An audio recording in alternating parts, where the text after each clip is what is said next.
మన భాగం ఏమైనా ఇస్తాడా? ఆడంటే పిచ్చి అయిపోయిందిరా నీకు. నీలాంటి వాళ్ల వల్లే వాడేమో పేరు, కీర్తి, ప్రతిష్ట, మేడలు, మిద్దెలు, మరి నీకేం వచ్చిందిరా అని అందరూ మనల్ని ఆడిపోసుకునేవాళ్ళే. కానీ వాళ్ళకేం తెలుసు, మెల్బోర్న్ లో 2 ఏళ్ల క్రితం 2 సిక్సర్లతో వాడు సృష్టించిన విధ్వంసం మనకి ఎంత ఆనందాన్ని ఇచ్చిందో.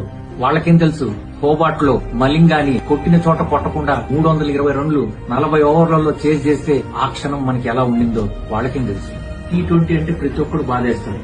ఓడిఐ కూడా ఓకేనే, కానీ 5 రోజుల టెస్ట్ మ్యాచ్ ని కూడా వాడి ఆటతోటి, వాడి మాటతోటి మనల్ని మంత్రముగ్ధులు చేసి 5 రోజుల మ్యాచ్ ని కూడా ఎంతో ఇంట్రెస్టింగ్ గా చేసే శక్తి వాడు ఒక్కడికే ఉంది. చాలా ఏళ్ల తర్వాత ఇంగ్లాండ్ ఆస్ట్రేలియా టెస్ట్ సిరీస్ లు ఉదయాన్నే లేచి రాత్రి వరకు మేల్కొని వాడి కోసమే చూసాం. కులానికి ఒక సంఘం ఉంటుంది, మతానికి ఒక సంఘం ఉంటుంది, కానీ మనమంతా వీడి సంఘం. అందుకనే ఈరోజు తొందరగా పడుకోండి, రేపు మనం తొందరగా లేయాలి.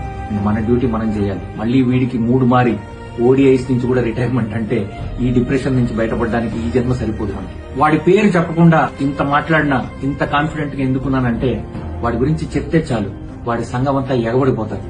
వాడు బాగుండాలి, వాడు బాగా ఆడాలి. అవి 2 జరిగితేనే మనం బాగుంటాం. మన అందరికీ, అదే మన జాతికి, మన సంఘానికి ఈసారి దీపావళి ఒక రోజు ముందే. హ్యాపీ దీపావళి.